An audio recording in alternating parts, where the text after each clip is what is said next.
Is the beef between the Groyper? I fucking hate that word, dude. It's terrible. Is the beef between the Groypers and Charlie Kirk?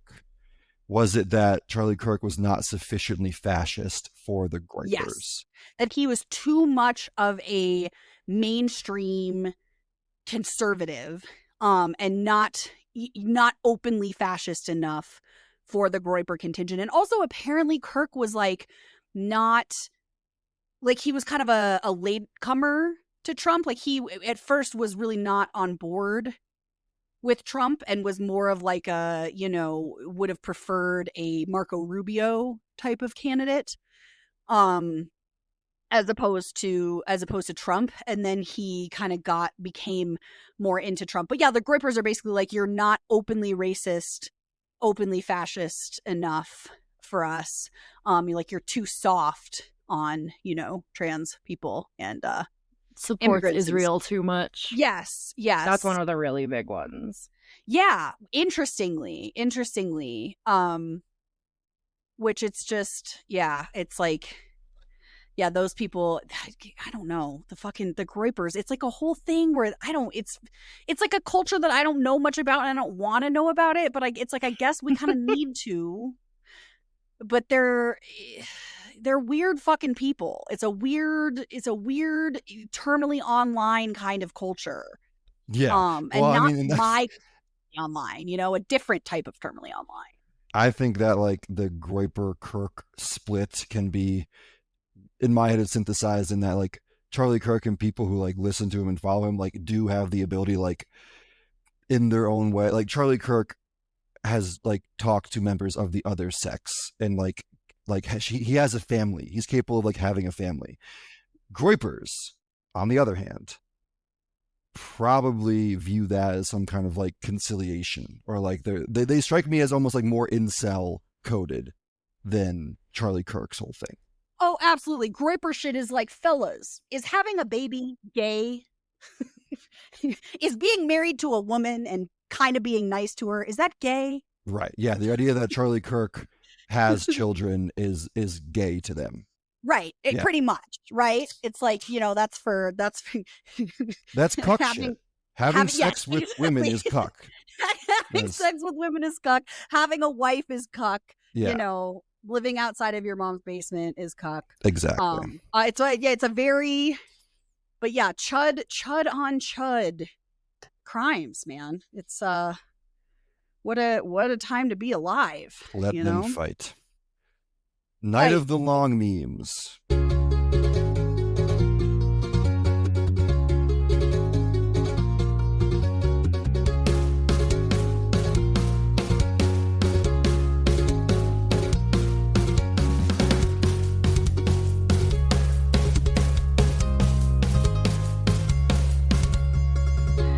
Welcome to the Denver Protest Podcast. Today is Sunday, September 14th, 2025.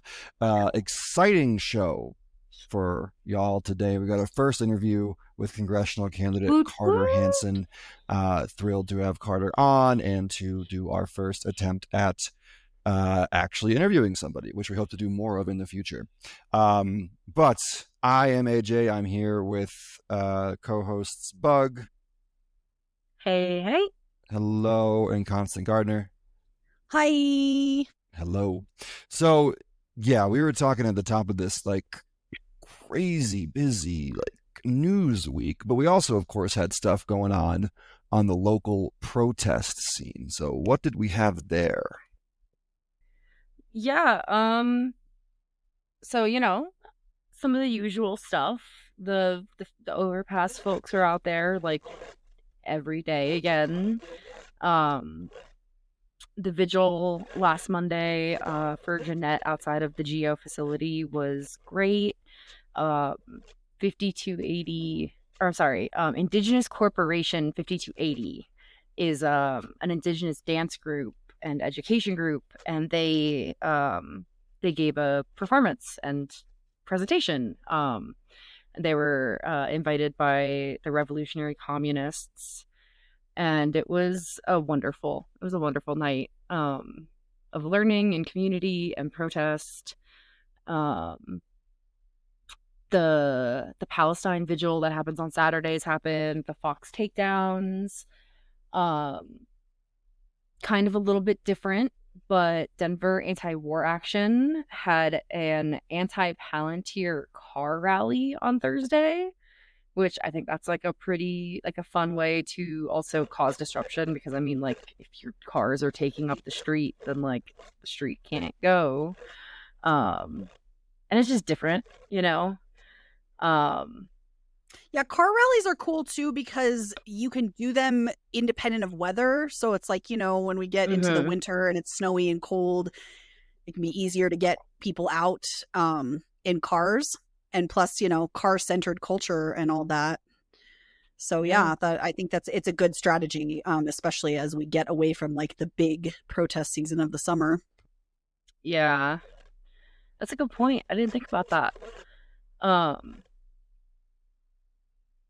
Hopefully we will see more of that kind of that creativity, because I know I think we were talking last week about how protests fizzle a bit into the winter. So yeah. Saturday, that was yesterday, the No Concentration Camps Coalition held a protest outside of the Hudson Correctional Facility, which is looking like the next location that ICE is trying to open a detention facility in Colorado. That was organized by the Colorado Immigrant Protection Team, the ACLU of Colorado, and PSL. And they had a pretty good turnout. They said they had over 100 people. And Hudson is like 45 minutes north of Denver. So it's, you know, it's a little bit further out there, so it's a little bit harder to get people out there, whereas people can take public transit downtown, and that makes it easier. But I think the thing that the protest I most wanted to talk about today is there were some student walkouts on Friday. Jefferson High School, Wheat Ridge High School, and Lakewood High School all held walkouts to stand in solidarity with Evergreen High School.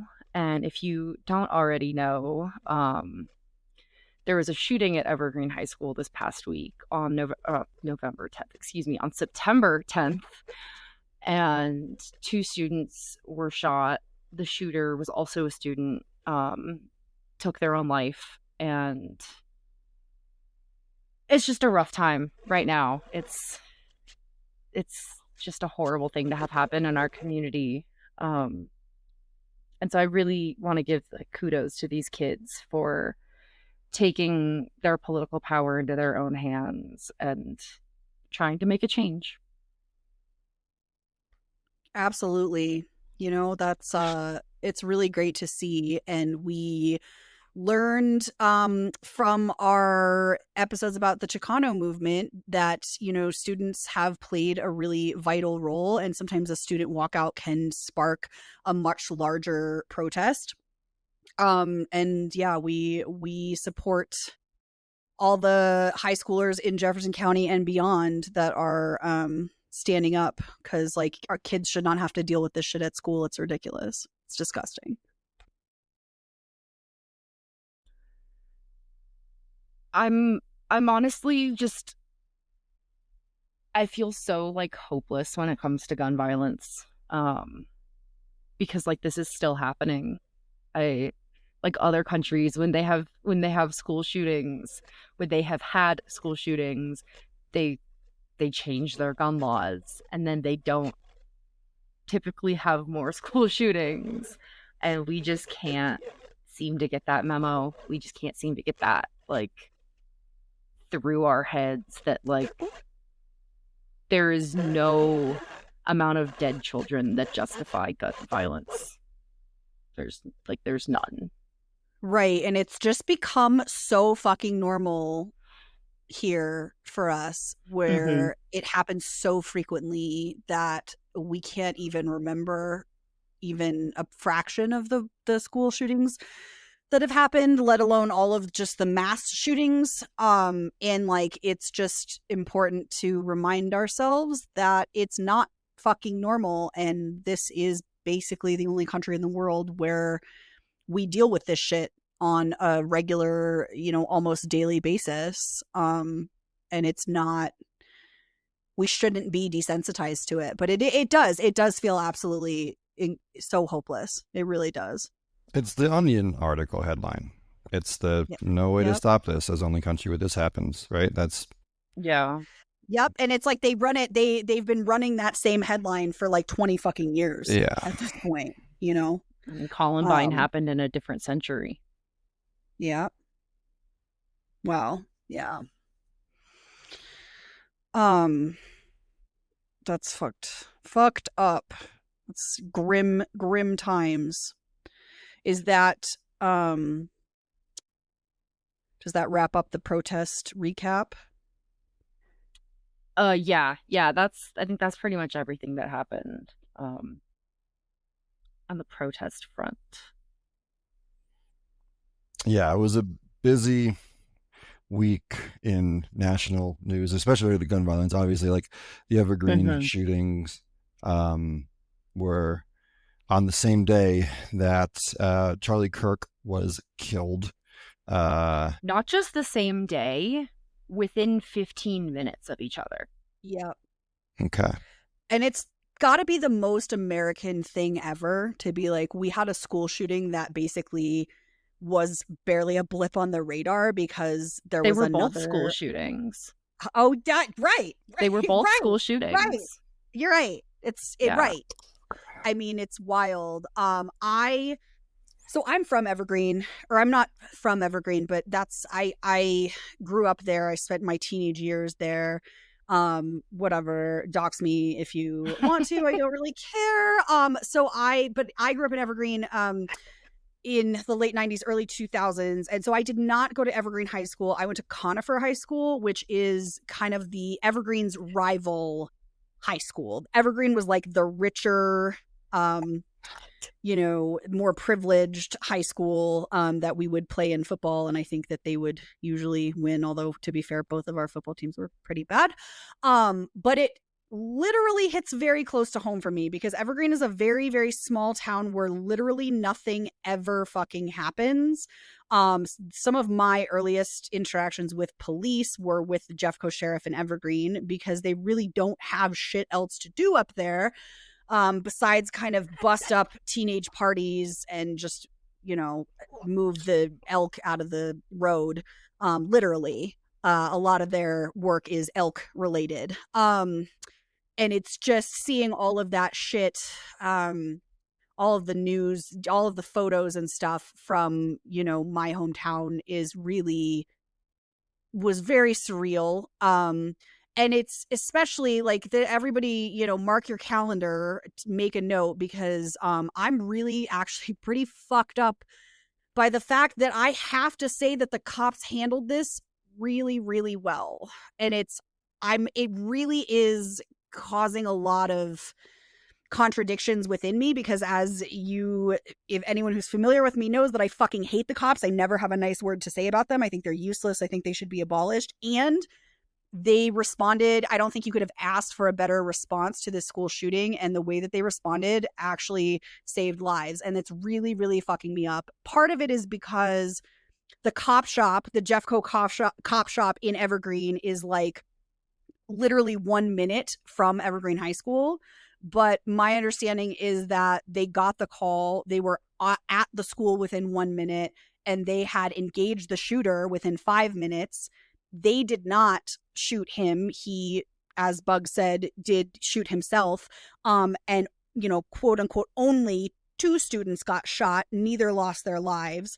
And I do believe that quick response is, probably the reason that there was not more casualties. And, so Jefferson County is, of course, the school district where Columbine also happened. I was a middle school student when Columbine happened in 2000. I still remember exactly what I was doing, exactly what I was wearing, and everything about that day, honestly, because it was like, so, that was before this shit was an everyday occurrence in this country.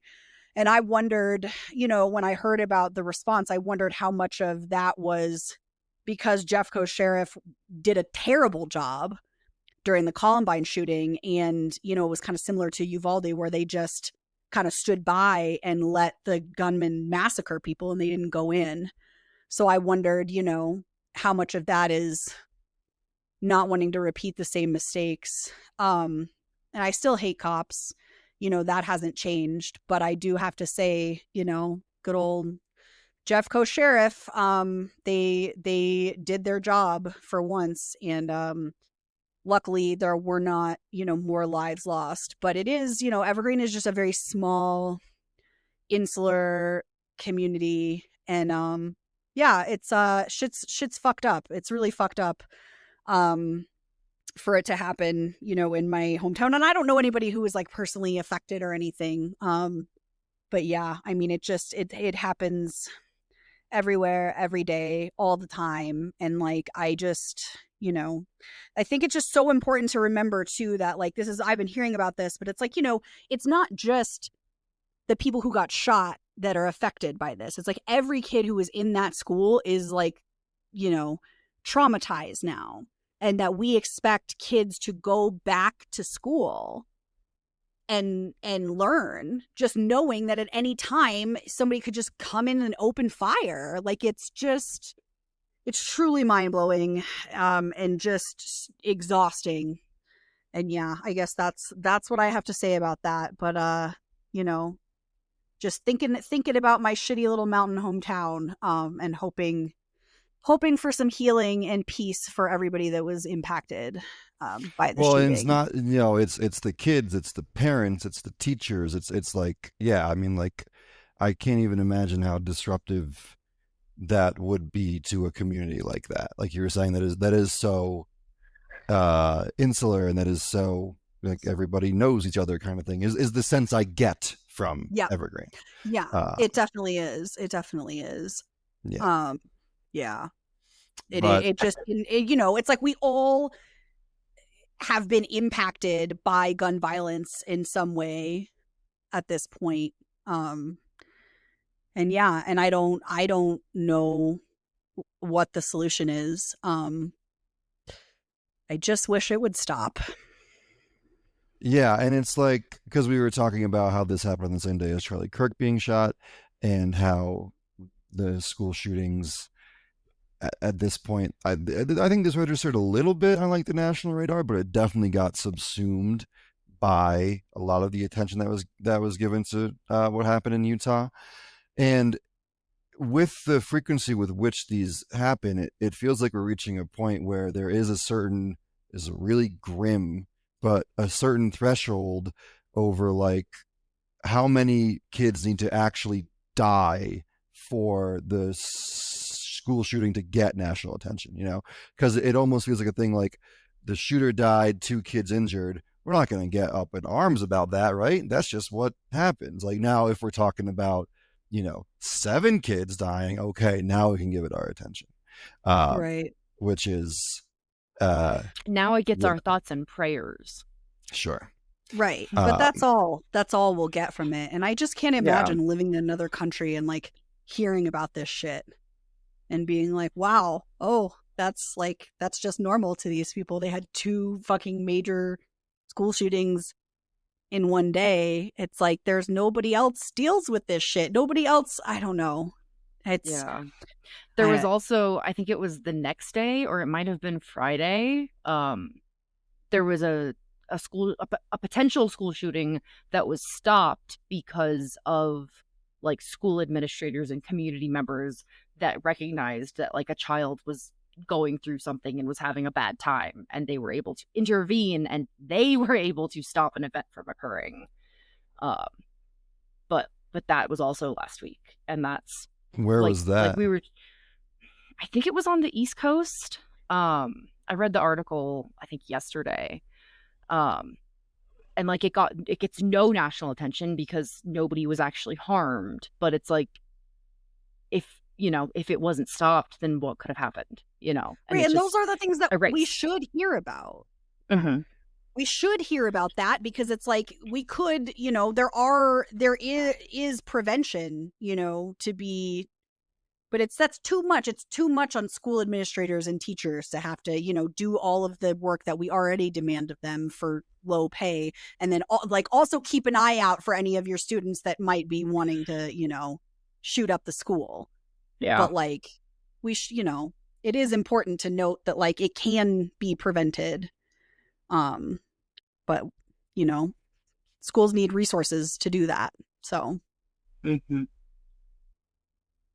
Yeah. Well, and I think, I do think that, like you were saying, schools need resources to do that. I think that is where and I know that Hassan Piker wrote an op-ed in the aftermath of the Charlie Kirk. Is that an assassination? Would we call that I think we can call that assassination. I think we're calling it assassination. It was public and politically motivated. Yeah, I think that's an assassination. Talking about the Charlie Kirk assassination, and one of the points that he was making in there is this idea that this lack of resources, lack of perceived and actual opportunities as a consequence of destabilizing and horrific wealth inequality, these spasmodic episodes of violence are, I think, pretty directly related to things like that. They're related to decaying and deteriorating and declining material conditions of people's lives here.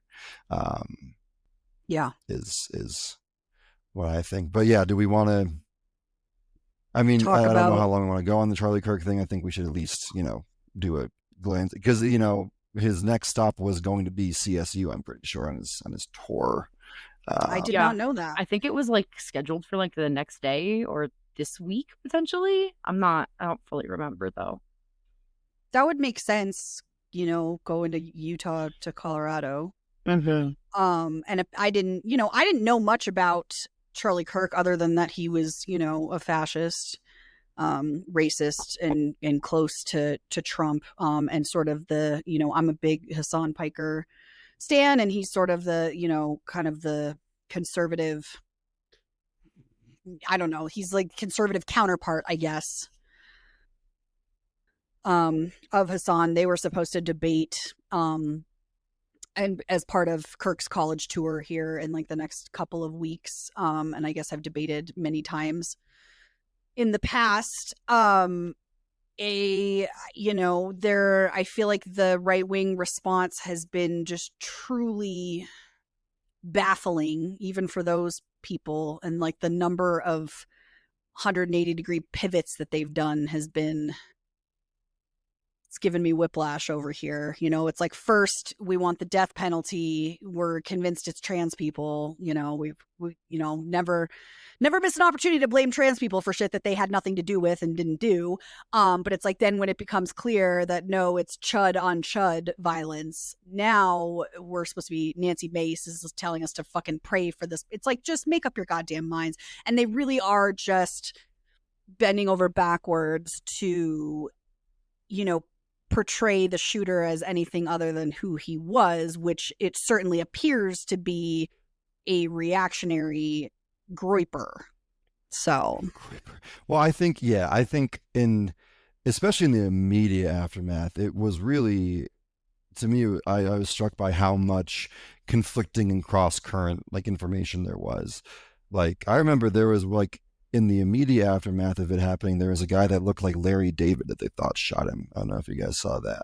Yes. Yeah. Yes. And because when it happened, he randomly shouted out, "And I'd do it again."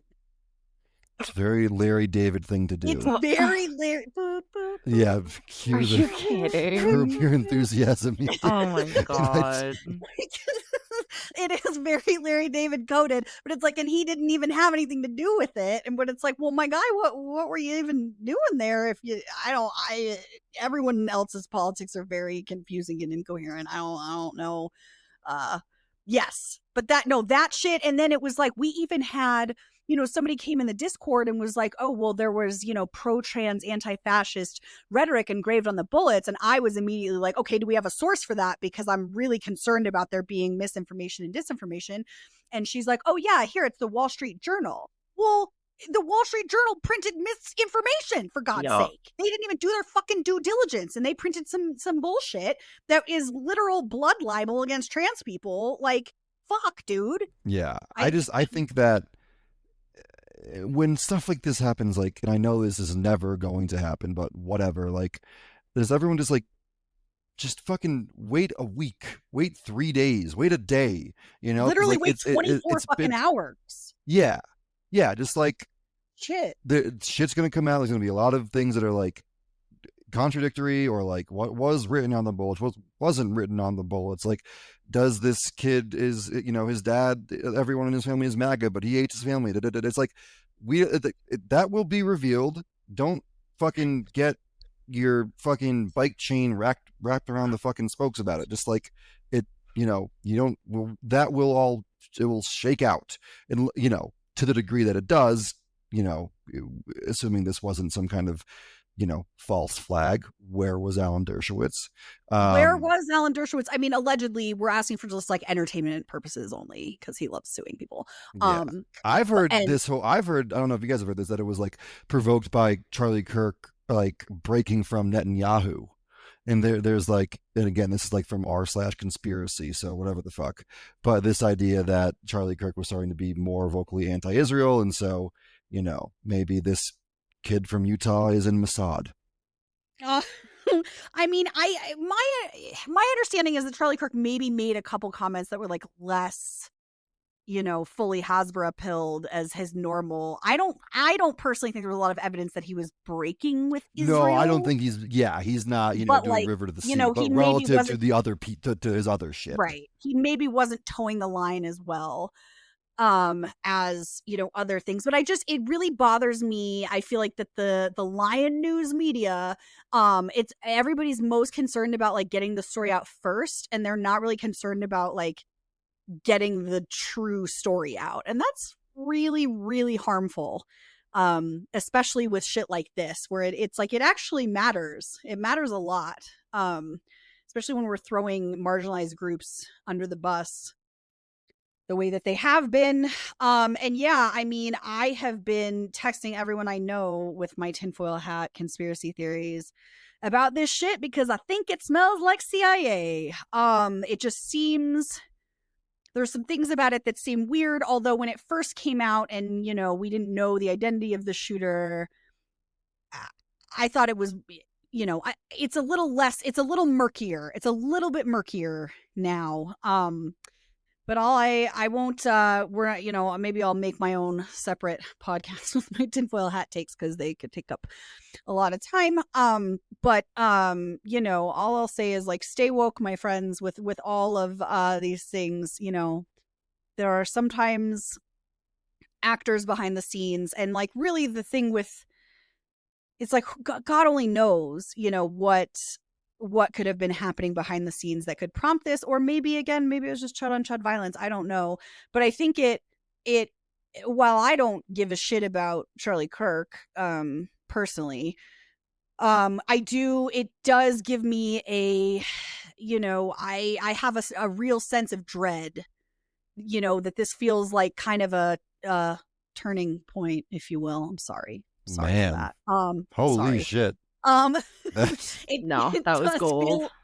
It does feel like one, because it's like, you know, it's giving the Italian years of lead, where I feel like, you know, political assassinations bad, you know? Well, they were so dormant in this country for a long time, and it does seem like it's cropping up.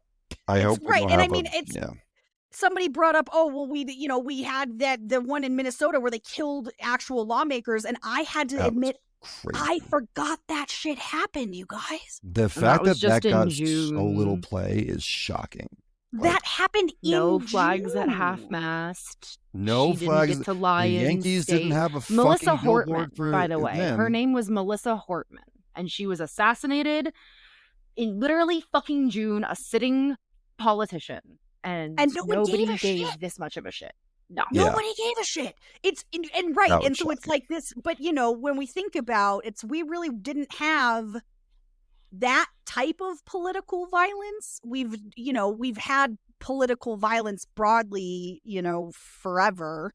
But like these types of like higher profile assassinations and like, the weird hit on Paul Pelosi when he got like beat up with a hammer and shit. It's like all that is, it feels like things are reaching a crescendo, and I don't think it's it definitely bodes more well. frequent. But I mean, like Gabby Giffords was like a decade and a half ago. I mean, we've quietly, like I said, it's been less frequent, but I mean, in the 60s and 70s, political assassinations were happening. Well, yeah, I mean, that's where but it went so dormant. It went like, away. Really after that attempt on Reagan, right. It's right. I'm surprised that nobody took an honest attempt at Obama, honestly, because I remember when he was elected, people were like concerned about that. And I think not without good cause. But yeah, the Gabby Giffords one was interesting because I don't know. I remember when that happened. That one was pretty weird. It's incredible that she survived that. But the things with Trump last summer, Trump again, the fake attempt or whatever that one was, and the golf course, obviously like Luigi, Charlie Kirk, these are all like very clearly tied to a identifiable like political motive, which I think is it's fascinating development. I don't know, it's pretty fucked. Yeah, it's just it just worries me. I think those of us who are have been sort of predicting this political civil unrest here for a decade now. It's like not surprising, but it never feels good when you see it happening. It's like, it's scary shit. And yeah, I guess, I don't know. It'll be interesting to see how it all shakes out, I guess. Yeah. But, no, so that, yeah, it's crazy how big of that was like a seismic event. Like that was like that dominated. I feel like we're still kind of metabolizing it as a body politic, and it's crazy because like you said, like Charlie Kirk, I feel like people who were like pretty into politics or online knew him, but like now, like again, it's crossed the mom threshold. Right, moms are Googling what is a Groyper. Yeah, having to explain that the bullet that killed him had a furry meme inscribed on it to my mother was a goddamn trip. I know, God. Notice his bulge, ooh woo. Right, God. I'm sorry, but I have to say that, like, if you're reading this, you are gay, Lamau is like pretty fucking funny. He ate with that one. I'm sorry. It's fucking stupid. And also I want to say that these fascists are not taking Bella Ciao. They can pry Bella Ciao from my cold dead hands. That is an anti-fascist banger, and you cannot have it. You will not take it. I cannot. That's why they made it into brain rot, was to I know. Literally to I mean, all of those bullets were mocking. Like the fact anybody is taking them seriously as like this is his statement, like him putting Bella Ciao on the bullet is like him saying he's a communist is wild, because then why didn't they all say that kind of thing, Yeah, and I mean, I think, right, like AJ said, like, these all had a clear political motive. I'm like, a lot of them, I think Luigi did, but this dude's motive is still kind of unclear to me at this point. I guess it's yeah, that's he's more of a racist. Charlie Kirk's not racist enough, so I shot him in the neck. I mean, more will be revealed, I'm sure, but people's politics are a contradictory, incoherent mess in this fucking country. So who knows what the fuck was going on there, but I'm sure we are going to, be talking about and hearing about this shit for weeks, months, and it all happened on 9/11 Eve, for God's sake. It's like I couldn't even properly get my 9/11 memes in because I was too distracted. So I think you may have been the real victim of this then. That How can we make it about me? Exactly. Yes. So yeah, that Charlie Kirk has passed from this mortal coil. Yeah. We turning our scope, bad phrasing. We're looking closer towards home here. The Aurora shooting, the Aurora police shooting. Lots of shootings. I feel like we said the word shooting a lot. I literally had to be like, this. which one? Thinking you might have been talking about the movie theater.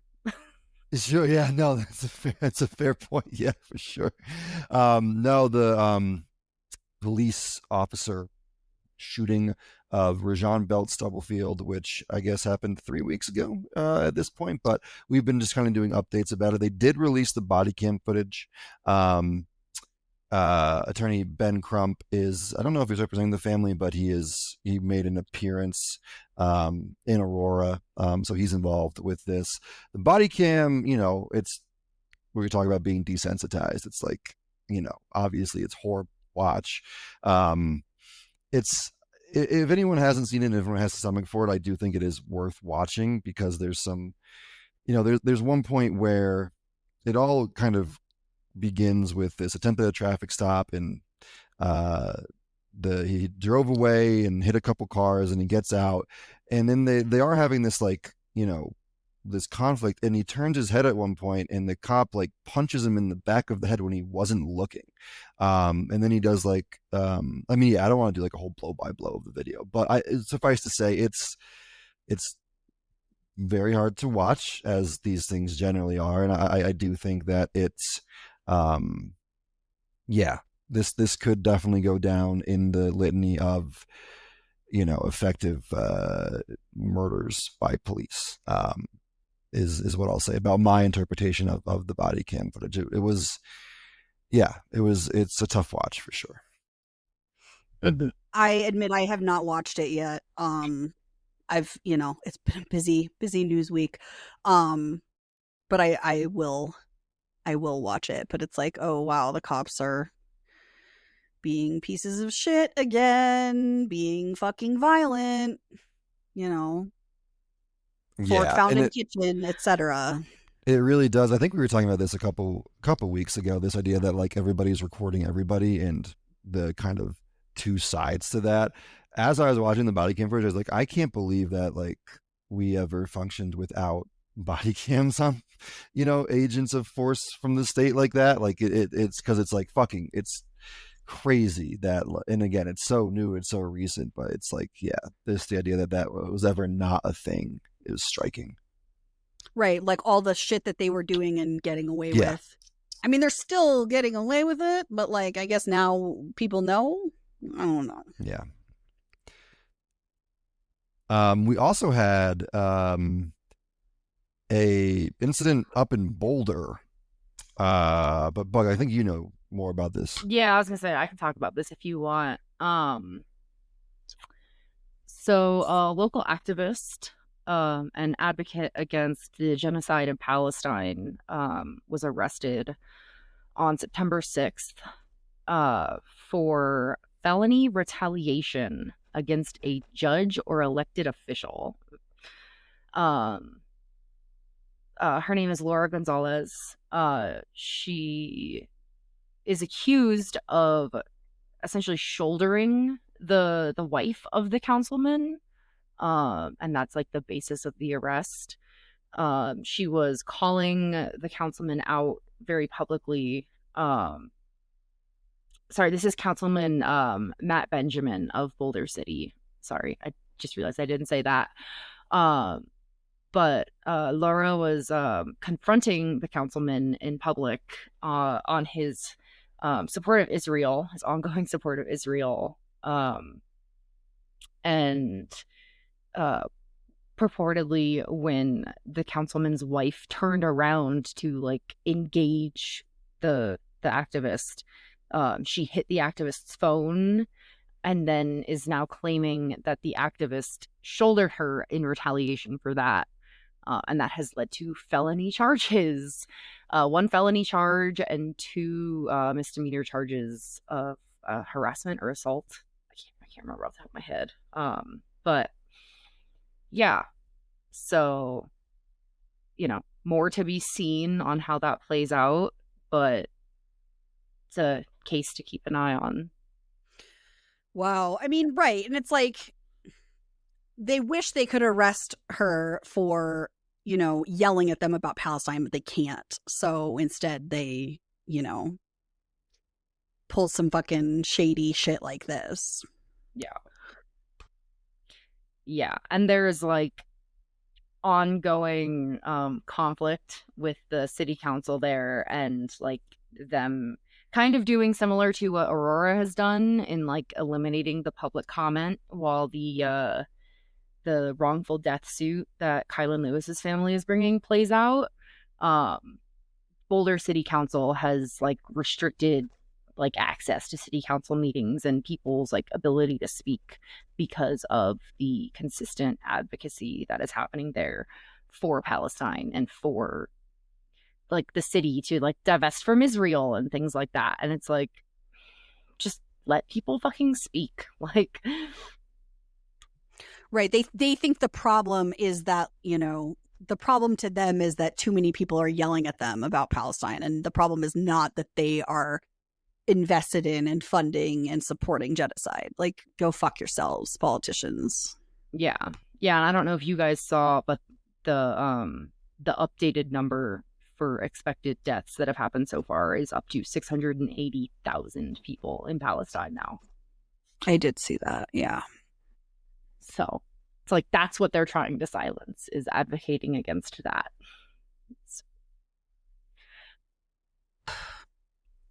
I don't get it.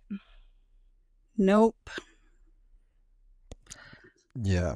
No, it's the idea of like being shouldered or like accusing someone of shouldering you feels like such a low bar to clear for like a felony retaliation, like I feel like, right, like grow up, dude. Like, it's like you got like lightly store. Jostled. Yeah, like, okay, if that's even true. Yeah. Right, if that's even true. If it's even true. Allegedly shouldered, whatever that means. Yeah. Also, Boulder is in the Gabe Evans district, right? Is it? Actually, I don't know.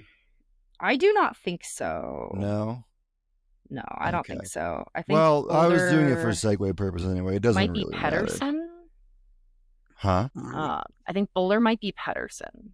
Okay. But she was Lakewood. I don't know. I'm not. Well, let's make sure to all hash this out on right now. Yeah. Immediately. None of our districts, but I am in District 8. I heard your segue attempt. Thank you. Yadira Caraveo has officially dropped out of the Democratic primary for the Colorado District 8 seat in the House of Representatives. And oh my gosh, I am so happy, because she's a very like moderate, like capitalist minded Democrat, is pretty anti-immigration and strong on the border, and just not a politician I ever wanted to have to vote for again. But when the alternative was Gabe Evans, like, I mean, yeah, I voted for her. No. Yeah. So very glad. I remember during her election cycle, or during the election cycle this past November, her commercials were so, she was trying to like out anti-immigration Gabe Evans. She was like, no, actually, I'm the tough one on the border. And it was just so fucking, I remember watching those commercials and really thinking like, the Democrats are fucking cooked. Because it's just, it was like a one close of those things. Fucking race. Yeah. And it's like, it's just, I mean, setting aside the fact that it's like an abhorrent policy, I think that's the most important thing. It is abhorrent, but like, just from a cold calculating like political strategy perspective, like, you're not going to get people who want the border to be like fucking securitized or whatever, you're not going to pull them away by trying to go to the right of Gabe Evans on that, you know? Right. This is not a winning political strategy, Democrats. It's not going to win you votes. People who hate immigrants and want fascism are going to vote for the real fascists. You can't just like brand yourself as fascist light and think you're going to take votes away. You're not going to. So like maybe try to get votes from people who aren't fascists. That should be your base, but you guys seem confused about that. Yeah, so good riddance to bad congressional candidates. Seriously.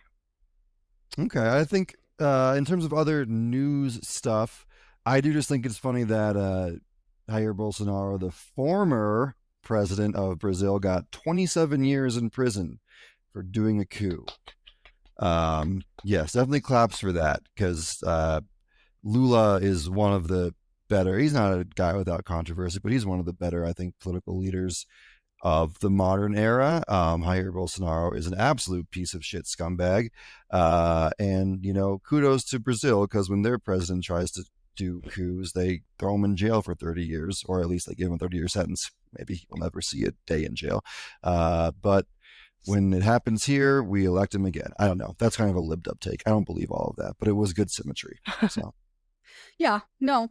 I mean, it does seem like other countries have consequences for, you know, whatever treason or whatever the fuck you want to call some light treason. I may have committed some light treason. Some light treason. There's an Arrested Development reference for you guys. Yeah, you know the Bluth family's based on the Bush family. I love that. But there's some Bush references buried deep in that show.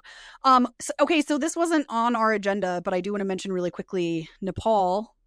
And they're, again, busy fucking news week. We're not even covering everything. But they like ousted their government in.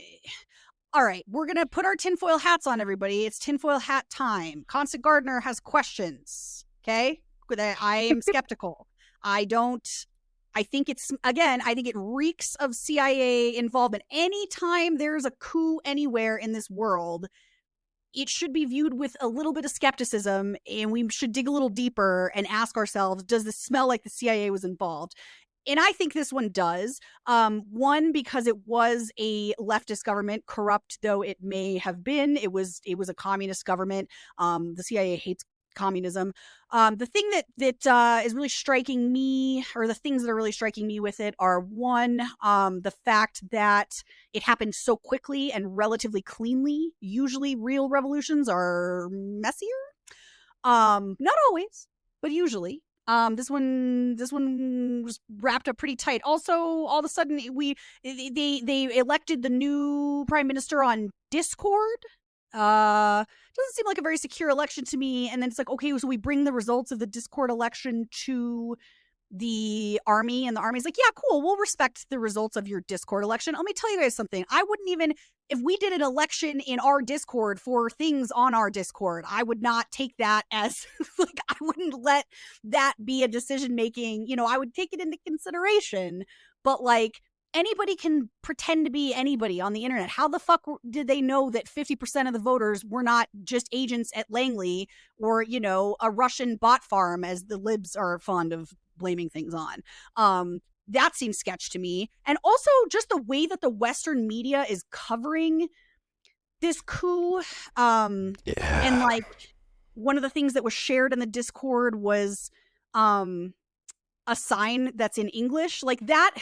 Protesters, and one of our popular signs about like the one about like the like it's so bad like introverts are out here. Like I've seen this exact sign at protests here. Right. So it's like, who, when you see that, it's like, who is the intended audience of that sign and why?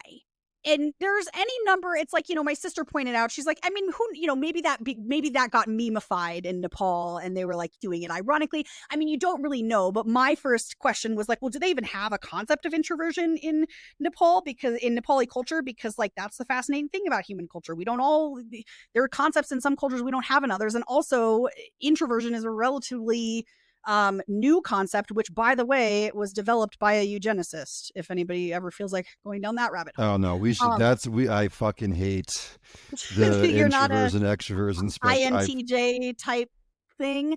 I'm an ENFP, but that's neither here nor there. But I'm anyway, an INFP. We need to stop this right now. We cannot. This is unacceptable. He's gonna lose his mind. This is fair. It is not. But I guess my point is, I'm not trying to be a fucking negative Nancy. I'm not trying to be a hater.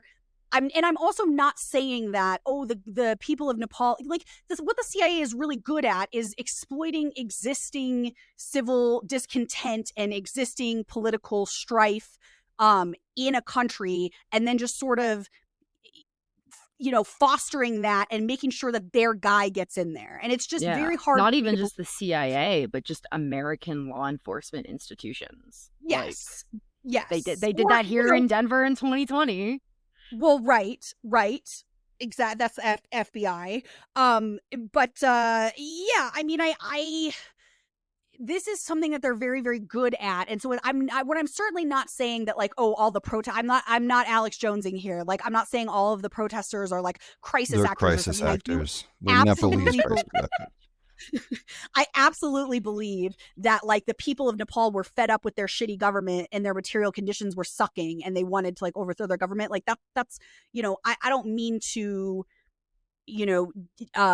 dismiss that, but I'm just saying it's hard to convince me that the US government in general, and the CIA in particular, is just going to let the Nepali people pick their own government when they have an opportunity to put one of our puppets in there, especially considering it's like right in between India and China.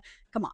So I guess all I'm saying is, it's okay to be happy, but, like, let's put our critical thinking caps on and let's approach the coverage with some healthy skepticism, and ask ourselves, what is being reported to us and why, and who is the intended audience, and all of those things, when we talk about Nepal and other coups and regime changes, etc. So that's my little tinfoil hat take for you, is if it's probably the fucking CIA. It's always the goddamn CIA. So. It's like Lennon said, follow the money, and right, look for the person who will benefit, and I am the walrus.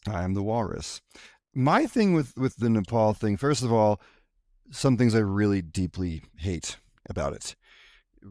Anything to do with Discord in, like, serious public life, it is bad. You should not be electing a government on Discord. I think that should never happen. Being called the Gen Z protests, I think we can do better as a name for that. I don't like the Gen Z. I again, this goes, like, back to, like, the INTJ, MJ. I don't like this idea of, like, breaking people into generational tiers and thinking that everybody who was born in a certain time window has remotely similar values or politics or has any relationship to one another besides the acts and the fucking time. So that's that. This reminded me a lot of the Hong Kong protests, and not talking about, like, what's actually happening in Nepal. I'm not going to pretend to know anything about that, but how it's being responded to, especially in online circles, and again, by online I mean Reddit, really, is like the fucking Reddit people loved the Hong Kong protests. They love these Nepalese protests, and it's like, I don't know. I think because they're the intended audience of those protests, not their actual government. Yeah, I think that's in my opinion. And it's just like, like you said, let's take a beat. Let's try to, people just, like, whenever anyone, like, puts up a sign with a fist on it, we're like, oh yeah, that's awesome. It's like, hold on, let's like, the beer hall putsch, I think there's something to be said for overthrowing governments, but, like, sometimes you get a beer hall putsch where it's the fucking Nazis, and that's not cool. Right. Every regime change is not a good regime. That's what I'm trying to say. Yes. And lots of, Nepal is a tiny country that is sort of unfortunately situated geographically, where it's like, there's just the idea that, like, China and the US and India are just going to like let them democratically elect someone on Discord, and they're all just, it's like, come on, guys. We're supposed to be buying this. I'm not buying this. This just doesn't jive with, it's like if we didn't put our guy in there, then China put their guy in there. That's just the way this shit works these days. You're a tiny country like Nepal, and you're in the middle of these fucking nuclear superpowers. Like, your shit's going to get, manipulated. So what I think is ultimate, it's too early to know, but like as things shake out in Nepal, what to look for is, are material conditions of the Nepalese people improving under the new government? Do people feel like things are getting better? And stuff. And also, how friendly is the new government to U.S. business interests or Chinese business interests, or like, whose ass are they kissing the most? And if they are throwing their own people under the bus, to invite in U.S. corporations, then that should answer our question about whether the CIA was involved or, Chinese intelligence or whatever. So we'll just have to kind of keep an eye on it and see how it shakes out. But it's not passing the sniff test for your tinfoil hat queen over here. That's for sure. No, it's so funny that you say that. I just saw a news story break that they found oil under Mount Everest. Are you fucking kidding me? Of course These I'm kidding. predictable. It's like the same guy. Like, get a new shtick, you guys. Jesus. Wait, no, I am joking. I want to be very clear about there's not oil under Mount Everest. You got me. I was like, you gotta be kidding me. Dick Cheney, they're gonna drag Dick Cheney out of here. Yeah, it's funny. I saw it in the background of one of these pictures. There was a Halliburton logo. It was the weirdest thing. How deep in the tinfoil sauce she is right now. She was ready to follow that one. I'm gonna lose my shit. I'm like, it's about oil. It's all about oil. Where was Alan Dershowitz? Where was Dershowitz? Dershowitz had a Kathmandu pierogi vendor. Just like... Oh my god. Not. Oh, okay. Well, anyway. Being serious for a second, because that's what we do. No. Circling back to like who's the target audience, any comment section you open like right now, that like meme of the dude hitting the thing with a stick saying, "Come on, do a insert blank here." Yes. I keep seeing that fucking meme with saying, "Come on, do a Nepal," and it's like with a picture of like the United States there. And like I was just thinking of it like we aren't like Nepal or like Hong Kong. Like, we're huge in our distance. Like, we're not gonna do that nationwide at any given point. Like, well, it would certainly help if a foreign intelligence service would throw us some cash, wouldn't it? But right. Here we are. We're the only one who's funding these fucking revolutions. Xi Jinping. Yeah, but even then, like the protests in Nepal weren't like, it wasn't like it was happening countrywide. It was in like 2 like major cities, and like I don't know. I just like we're not like we aren't these countries, guys. We can't just like do the same thing and expect that it's gonna work, especially when we don't even know if it's going to work for them. And frankly, we shouldn't be electing anyone on Discord, as AJ said. Like, I can't stress that enough. This is not a good development. That is not a secure election, guys. Contrary to what Trump would have you believe, we actually have pretty secure elections in this country. There's lots of, psychological manipulation and gerrymandering and other shit that happens when it comes to like the actual votes that we have and the counting of them. I have a, pretty good faith in them. I know there's Blue Anon out there that doesn't, but yeah, like, come on, do it. I saw that same stick poking meme, but it was like the US on one side and China on the other, and they were both poking Nepal, and it said, "Come on, do a revolution." Yeah, that feels about right. That seems a little more accurate to me. But yeah, so, what a time to be alive. Derogatory. Yeah. All right. I think that was the news of the week. Most of it. We will slap our interview with Carter in here and see you guys on the other side with a quick recap of the upcoming protests.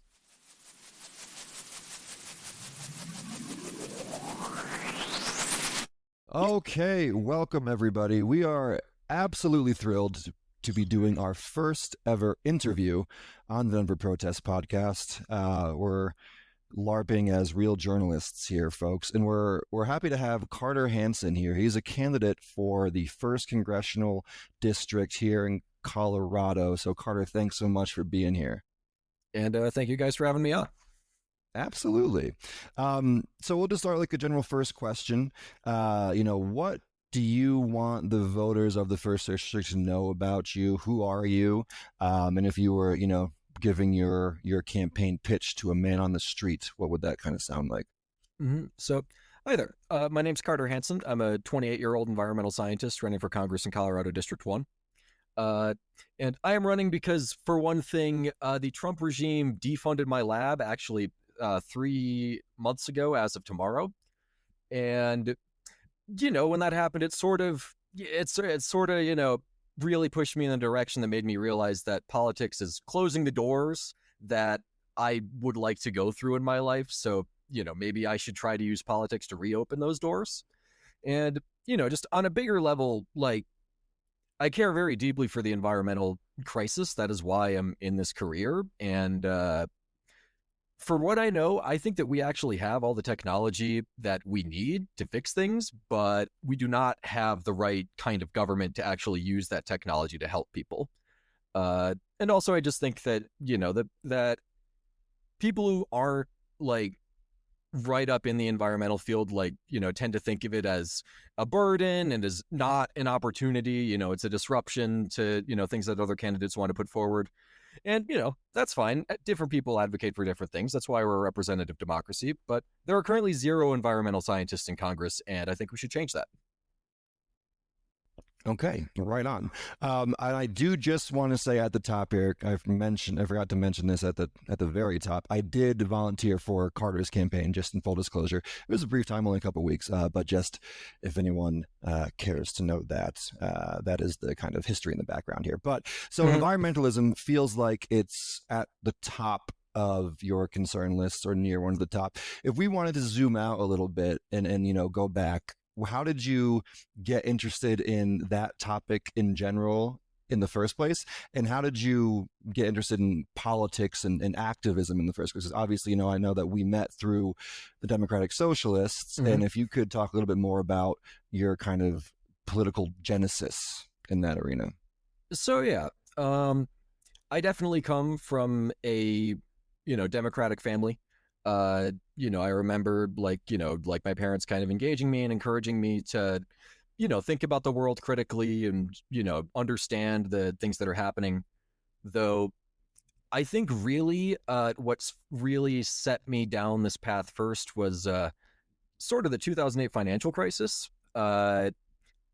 Basically my dad got the, hey, get fired or move across the country memo, and he chose move across the country, and that was pretty hard on my whole family. Like, my parents ended up splitting up, sort of over that, and moreover just over money stuff in general, which just caused a lot of problems for me growing up, and it really gave me the impression that living your whole life just to try to make the most money possible is not the right way to do things, and that it makes people miserable and it makes them do terrible things. So as I was getting older, this is like when I'm in high school, I'm starting to try to decide what I'm going to do with my life.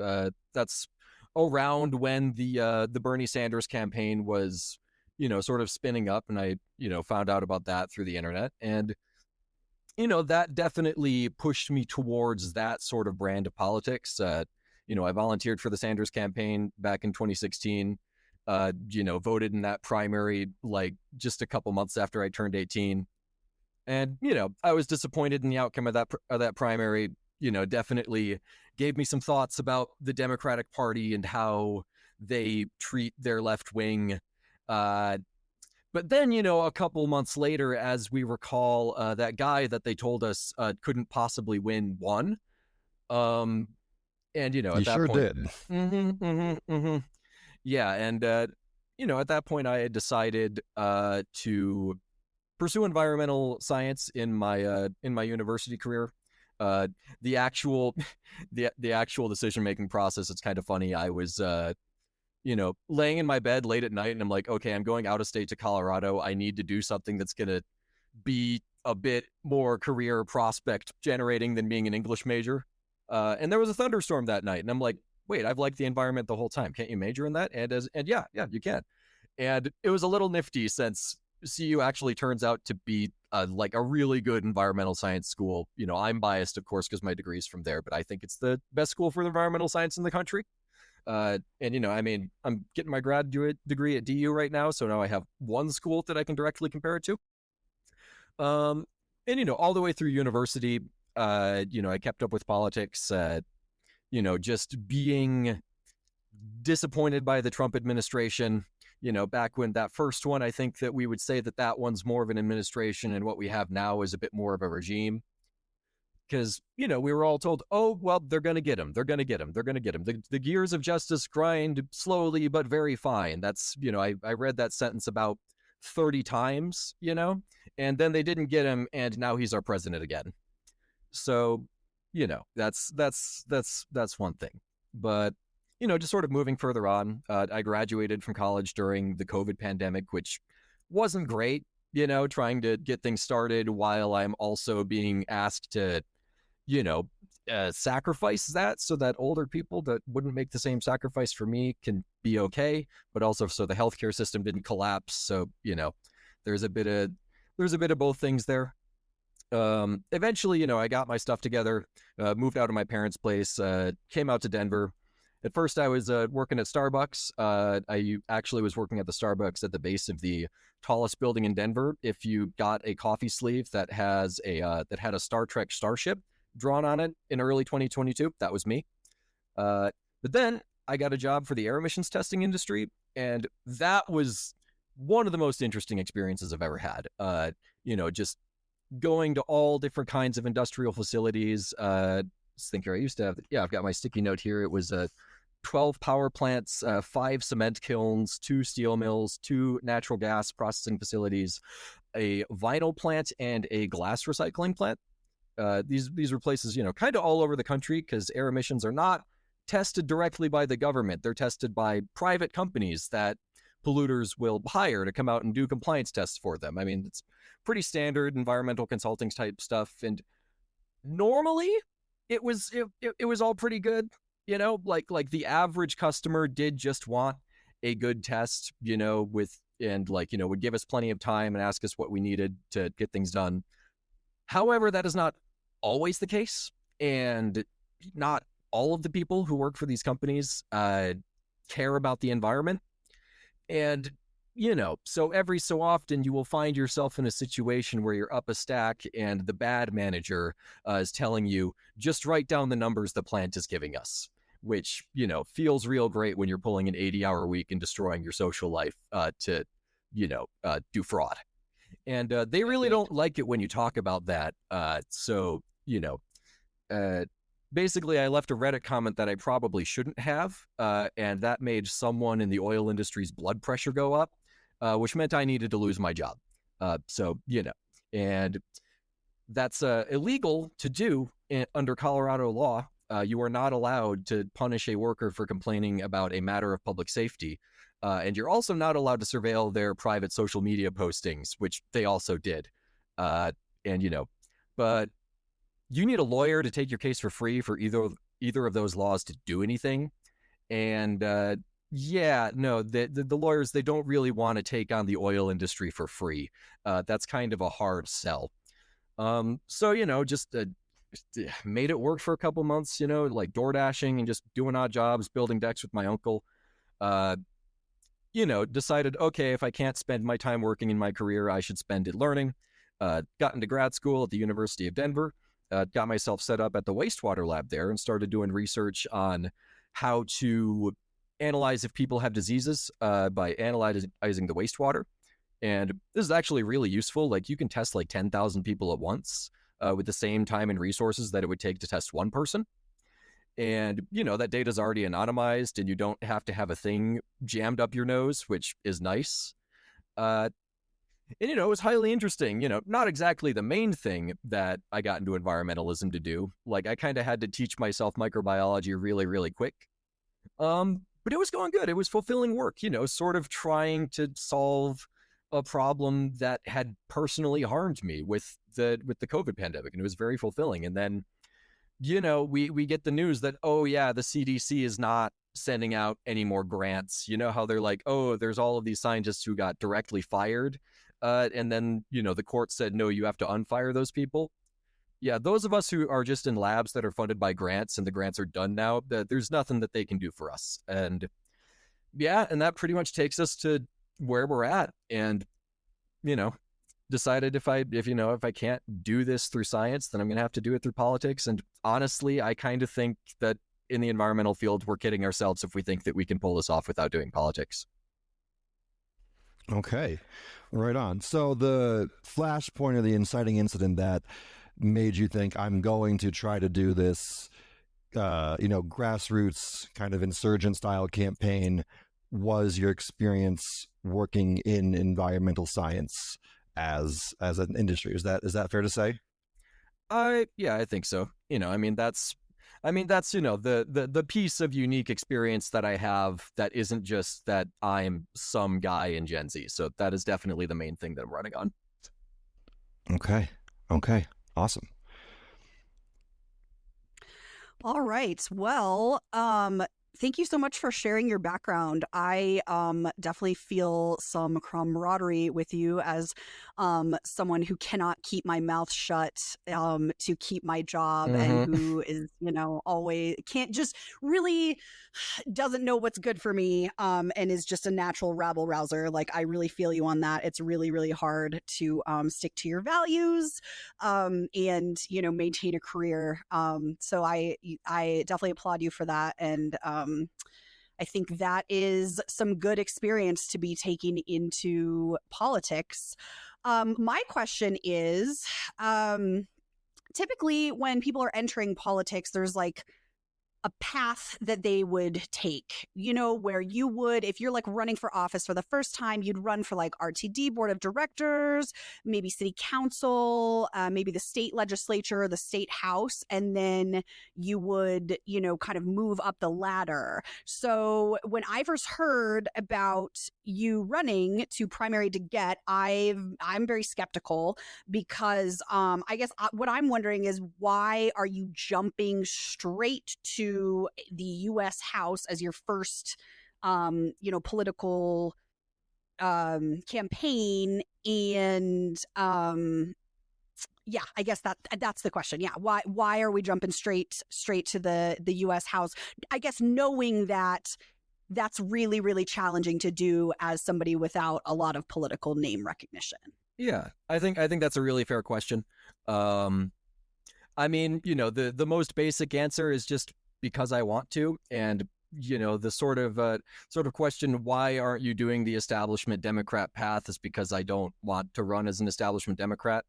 Though, if we want to get a little bit more inside baseball on it, I think that, for one thing, my state house rep, Sean Camacho, he is he's sort of like a center-left Hispanic veteran. And I think that's a constituency that we need to be doing more to reach in the Democratic Party. So I think that my whole shtick that Diana De-Gette is not really driving new people to the party would not work there.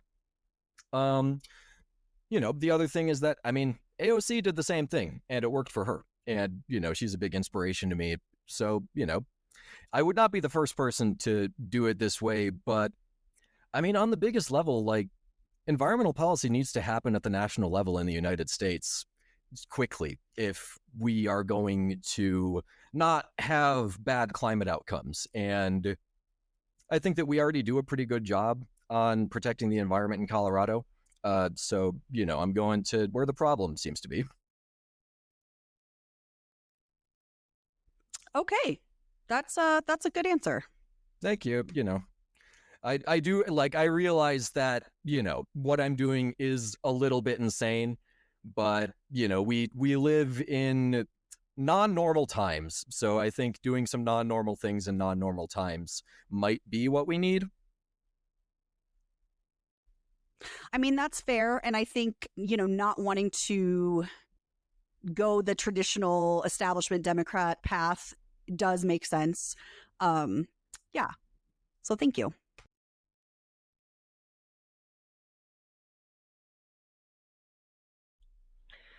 So kind of in line with that, why don't you tell us about what your what your top 3 issues are?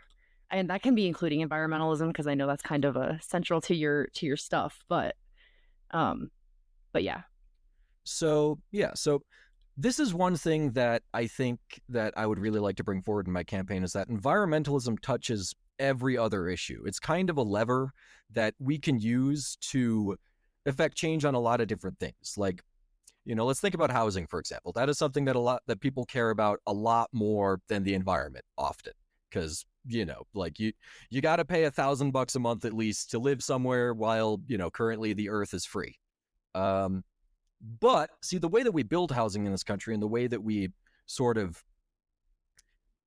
incentivize these spread out sprawling uses of land that rely on cars a lot, it contributes to climate change. And there is precedent in our government that things that contribute to climate change count as interstate commerce. And interstate commerce is a thing that our federal legislature is allowed to make rules about according to our Constitution. And if you don't have that environmental component, there isn't as much of an argument that there's an interstate commerce issue that the government can pull a lever on with housing. But with environmental issues, you can say, hey, we need to build houses closer to where, people actually want to do business and work and hang out and stuff. Because, the system where you've got to sit in a 3,000 pound machine for half an hour to do anything is clearly having a lot of problems, and it causes carbon emissions, which are interstate commerce. So, and, other than that, I think that, related to that, education is very important to me. Like, we are not going to succeed on the environmental crisis if people do not get a good enough education so that they can examine the evidence and not get fooled by the fossil fuel industry's propaganda. And, also my experience working as a substitute teacher tells me that we need to be doing something to help the kids, because they are not getting the same quality education that I got. The phones are a little bit of a problem. The kids are getting screen addiction, and it's because we don't have, it's because parents are overworked and they don't have enough time to look after their kids, and getting, some more social programs, some more stuff like that, a stronger social safety net, is just the kind of thing that makes having a family easier and makes all of these things in life easier, assuming it works. And all right, so I've done housing, education. What's number 3? Number 3, we're sticking with the environment, because the normal atmospheric carbon was about 280 parts per million. The ice age was about 180 parts per million. And we're sitting at about 430 right now. That's an ice age and a half above where we should be. And my life does not have a good outcome if we don't do something about that. So it's personally important to me, I have a personal incentive to care about it, and so does everyone else born after 1980. Yeah. I have to say, I really appreciate your view on how environmentalism is kind of tied to everything. I feel very similarly myself about both environmentalism, but also about healthcare. And when you were talking earlier about about the research about what diseases people have based on the wastewater examination, it's all connected. My little tinfoil hat moment. Mm-hmm. But yeah, cool.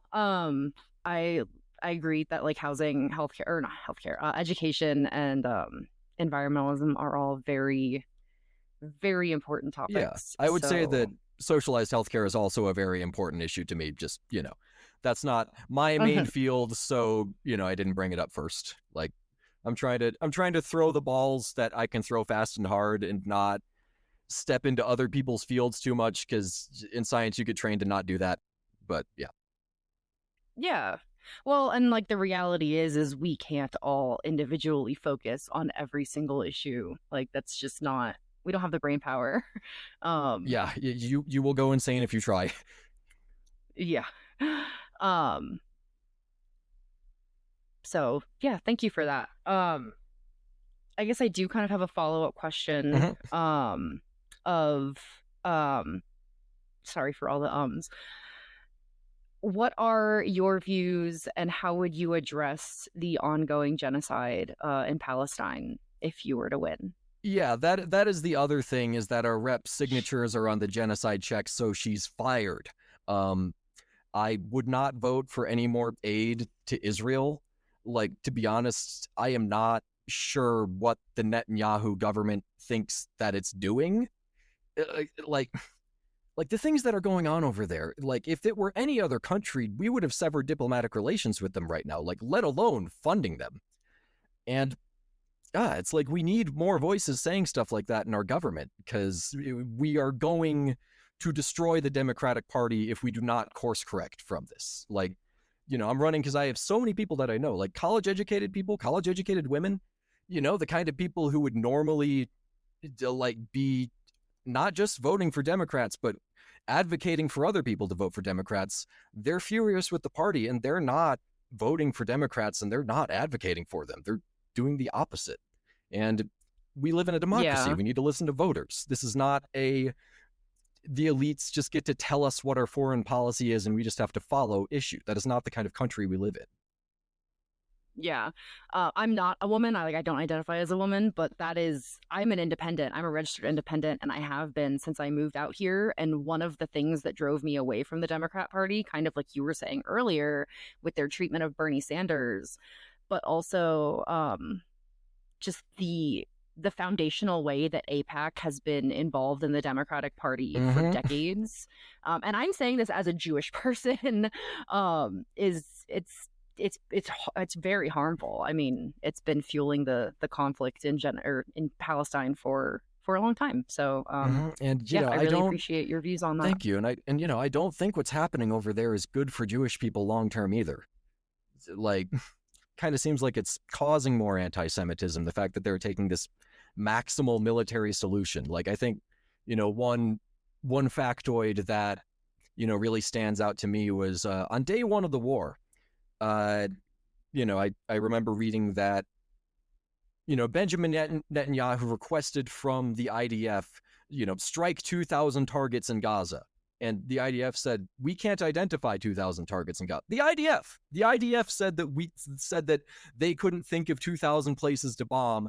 And he said, bomb it anyway. So from day one, like, Netanyahu's government has been doing more than his own military thought was necessary for self-defense.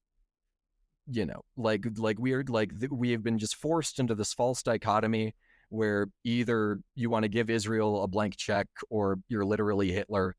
And there's daylight between those two positions. And we've got to be able to see it. Yeah. Yeah, I definitely agree that that the current climate is creating a lot of harm for Jewish people, because Judaism is not synonymous with being Israeli, and that is something the Israeli government has definitely been pushing. Yeah, just as a person who grew up during the Iraq War, it's just I don't get how our politicians think that we're one bombing campaign away from peace in the Middle East. I really don't understand how a person could think that. I mean, they don't think that. They don't think that. They know the whole goal is endless war because it is profitable for them, and the donor class that they serve. So it's supply and demand, and war is infinite demand. Yeah. Yeah. Okay, well, the next question is, should Diana, in fact, De-Gette-out? I mean, yes, I wouldn't be running if I didn't think that.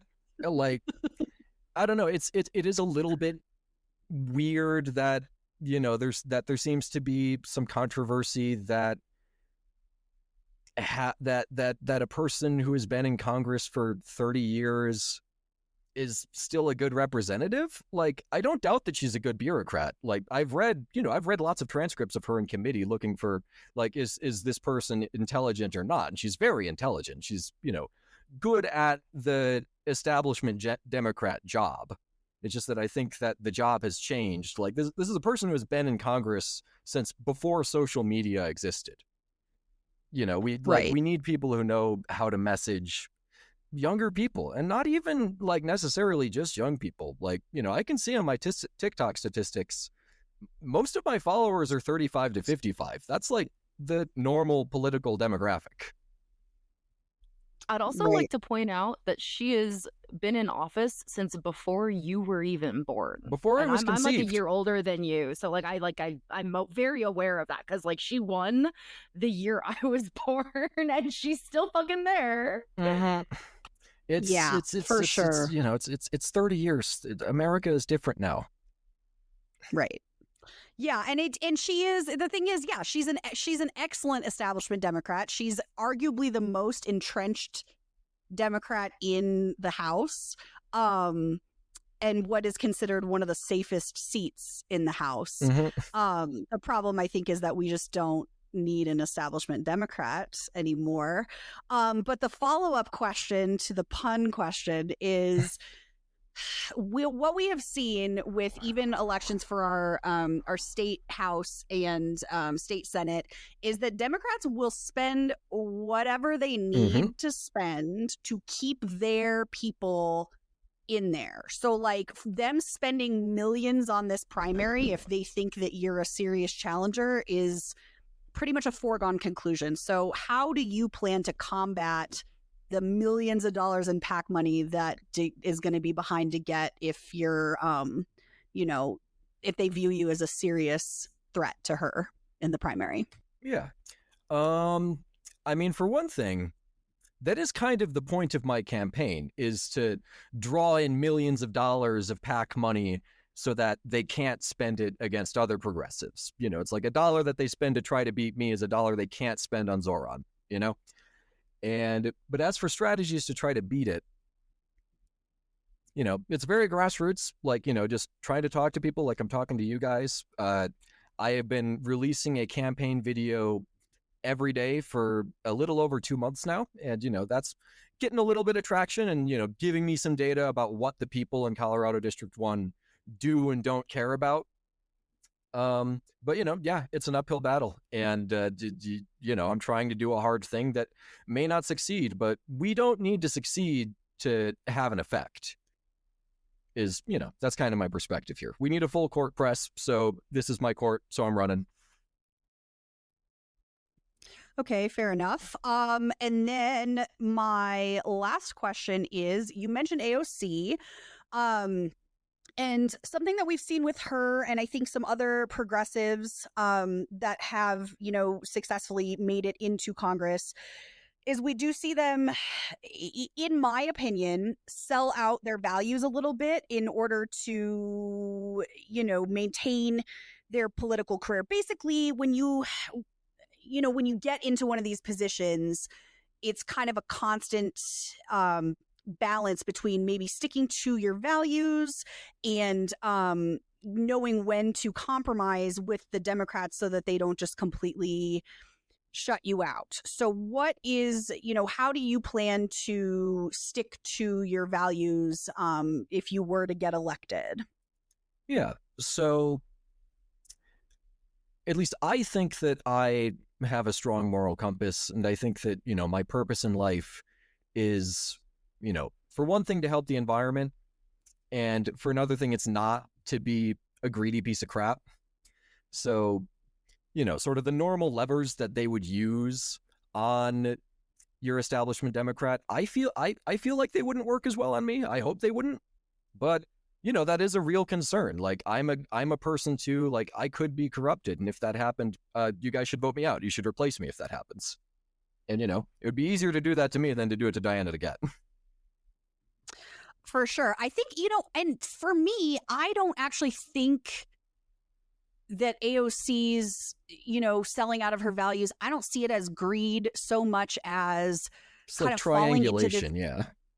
I don't, just falling into this trap of, you know, thinking, because that it is true that it's like, if you get voted out, then you're done and you don't get to like push through the progressive legislation that you want to see. So what I see her doing is like, I'm going to go along to get along so that I can get enough power, stay in office. And then like, once I get to a certain level, I'm going to be able to enact change.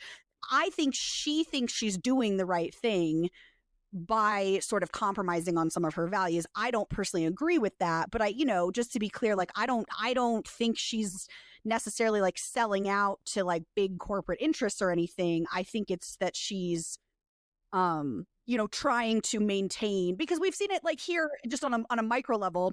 It happened to both Tim Hernandez and Elizabeth Epps here in the State House of Representatives, where they really did stick to their values and what they campaigned on. And then the Democrats threw a shit ton of money at the primary to make sure that they were both in there for one term. And we saw it with Candy Setabaco, who was like a really great Denver City Council rep as well. So I think that, you know, it wouldn't even necessarily be that you would sell out or get greedy so much as like, you know, kind of fall into the trap of doing what you need to do to get reelected, and then kind of, I guess, weakening your positions on some things is, you know, a means of compromise, which I think is to be fair, I think it's a really difficult thing to do. And I don't know that there's an easy answer.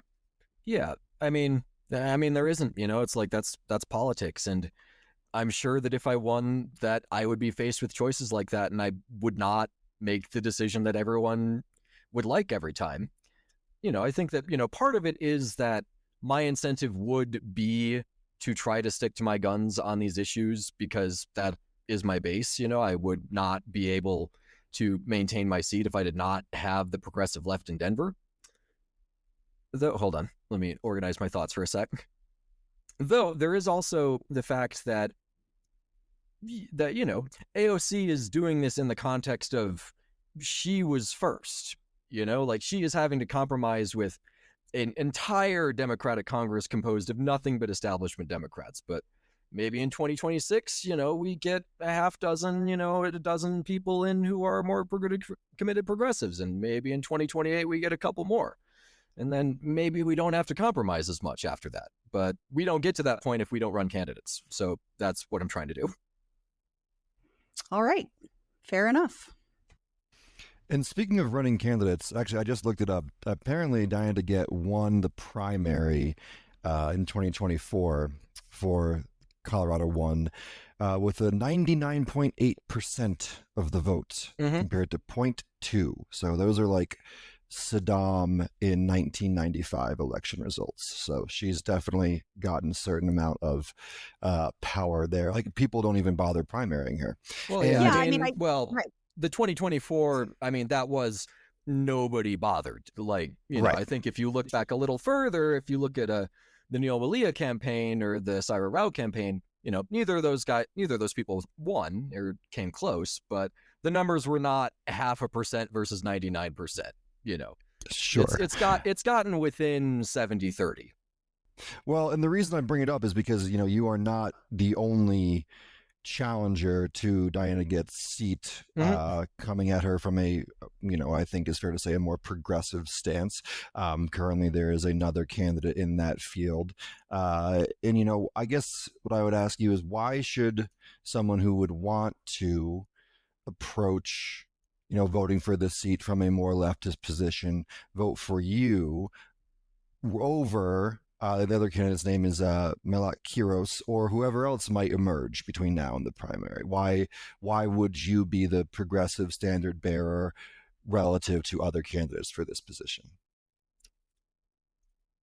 So I think so, you know, on that, I mean, my answer is just going to be the environmental science answer, that there are currently 0 environmental scientists in Congress, and we could change that to 1.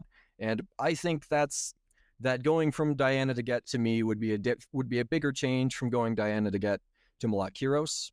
However, you know, in the event that, you know, Melat's the one on the ballot next spring, then the choice is obviously her. And I would hope that, she feels the same way about me. Right. Okay. And then I think our last question of substance, you just mentioned earlier However, in wait, passing. I would also say that I declared first. I didn't know about Malak Kiros when I started my campaign. She did know about me when she started hers. Okay. No, Yeah. that's totally fair. And I'm not saying that, necessarily as an attack, because I mean, hey, we're all ambitious, Gen Z people. Like, I get it. Like, you get the bug and then you go do it. Like, She I'm just stole saying, your idea to run for Congress, Carter. That's what. No, the fact that there are two Gen Z people in Denver who think that we can do it. Like, I'm honestly surprised there are more of us. No, I kind of agree with that, and I do agree with that. I'm surprised there isn't more, kind of, but who knows? It's still a long way between now and primary day. But our last question of substance here, you mentioned earlier that healthcare and socialized medicine are obviously important to you. Maybe not one of the top 3 in your wheelhouse. Do you support universal healthcare? Do you support socialized medicine, or where do you fall on that issue? Oh, I absolutely support universal healthcare. Healthcare is not a consumer good. Like, my understanding of, economics and capitalism and socialism and, the sort of market socialist place where I fall tells me that it is not a thing that works as a consumer good. Like, if I walked out of my apartment and got hit by a car and like was unconscious, I am not going to be negotiating price and comparing options in the ambulance, and they can't just leave me out here. They have a duty to try to heal people, and the profit motive gets in the way of that. So, like, I just think that also from a moral perspective, like, people do not get to choose how healthy they are. Like, for example, I am very nearsighted. I've got to pay $40 a month to see, and that's not even the most debilitating thing. There are people that need much more expensive health interventions than I do that did absolutely nothing to have that happen to them. And even if they did, we've all got bodies and we're all fragile. We've all got to watch out for each other. No, I deeply agree with that sentiment. So thank you so much for sharing that. And again, thank you so much for your time, Carter. You've been extremely generous with it. You mentioned those campaign videos that you do. Is there anything else that you want to plug, or where can folks learn more about your campaign? Yeah, so definitely the place that I am the most active these days is on the campaign videos. On TikTok, it is carterado.team is the name. Is the name of the account. On Instagram, if you search Carterado Campaign Committee, you should also get my account, and throwing a follow there is the most visible way that you can support the campaign right now. Also I have a website, carteradoteam.org. It's .org because I'm a pbskids.org kid. And yeah, just keep your eyes open. Get ready for me to knock on your door in January asking for a signature. Right on. Well, sincerely, Carter, it's been a pleasure speaking with you, man. Best of luck to you and with the campaign, and thank you so much. Yeah, thank you guys for taking the time to, do this sort of like longer form interview. Like, I do the 120-second TikToks, but I can't really get into it like I can here. Right on. All right, take care of yourself. Yeah, I'll too. Thank you. Yeah, thanks for being here.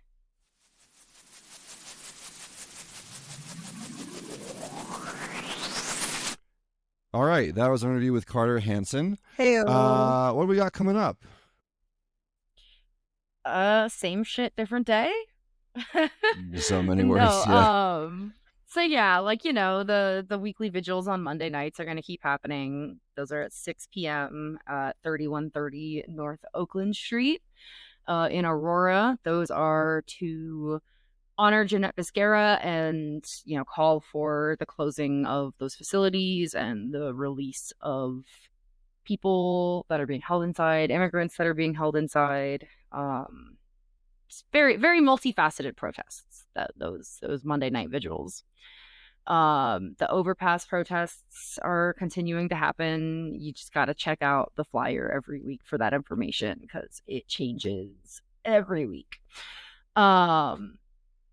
The CD7 Watermelon is keeping up with their Saturday morning vigils at 10 a.m. at 5250 Wadsworth Bypass. Saturday afternoons, 1 p.m., the Fox Takedown at 100 Spear Avenue. Is it Spear Avenue? Boulevard. Boulevard. Spear Boulevard. Thank you. That actually makes sense because it is a boulevard. It is like, okay, sorry, this is a random ass fact, but literally, like, street names are named that way based on the type of street it is. Like, there's different types of streets. It's weird. Anyway. I actually didn't. I feel like I knew that kind of vaguely, but I don't really know the details there. So, yeah, like there's a difference between a street, a road, a boulevard, a court, a way, a circle. Yeah, it's traffic engineering, man. How about that? But back on topic. This will come out on Tuesday, unfortunately. But Tuesday, a couple things happening that are both immigrant related. At 10 a.m. outside of the state capitol, Grito in Colorado. I'm quite to say that shit. The other tagline for it is "A Day Without Latinos." Is happening. I think we talked about that last week, so like y'all heard about it, and we'll give the rundown if we go next week on the next episode. But Denver SDS is also having an event that day. It's at 12:15 outside of, they're meeting at like the Orb outside of the library, I think is what they said. And they are marching to deliver a petition with demands to keep ICE off of the Auraria campus. Nice. And so, yeah, I think that's been part of like an ongoing campaign that they've been doing since the beginning of the semester. Or we're in September. Since the beginning of like the year, like the winter semester of last year, or like last school year. God, I'm sorry. I'm just realizing how long this year has been. Yes, it truly has. How long this week has been, for that matter? Almost a full 7 days. Sorry. Feels like 12 of them, though. Yeah. Like 12 weeks, not 12 days. Seriously. But I think that's it for what I have. I will say, like, I did kind of step back this past week just to like rest my brain and not keep up with everything. So if there's more stuff, we'll be posting it to the Reddit and the Discord. So always keep your eyes peeled and join our little community, because we love building community with you guys. Yeah, and make sure you go to denverprotest.com and you can find all of our links to all of our various social media places to find us. We would love to see you there. We are always looking for somebody to take over some of the social media management. Yeah. If you are interested in that, hit us up. Also called the fucking, what's it called? Tipline. Tipline. Oh, hit the tip line. If you got the inside scoop on anything, we want to hear it. Hit the tip line. If you have some wild conspiracy theories that you want to run by your fellow tinfoil hat wearers, hit the tip line. We would love to hear from you. We didn't talk about who our sponsor is this week. Who's our sponsor? I think it's the Democratic Party. I don't know. I was going to say the government of Nepal. Oh, yeah. That's great. Okay, government of Nepal. We were sponsored by the government of Nepal. I heard they are having some cash flow issues right now. They've got some stuff going on, so I don't expect us to get, hit up with that anytime soon. But yeah, thank you for the government of Nepal for sponsoring our podcast. On their, I have no idea what the government of Nepal would even want. More access to Mount Everest, less access to Mount Everest, things about remittances. Discord servers. Discord. Yeah, so we're sponsored. We're sponsored by the incoming government of Nepal, which is... Yes, the incoming government of Nepal, which is sponsored by Discord, a subsidiary of the CIA. Allegedly, for entertainment purposes. Satire. So, yeah. Yeah, let's come out. All right. All right. I think that does it. Everyone have a great week. We will see you next week, where hopefully, a little less will happen this week. Hopefully it'll be a little more boring. Stay safe, everybody. Bye-bye. Bye.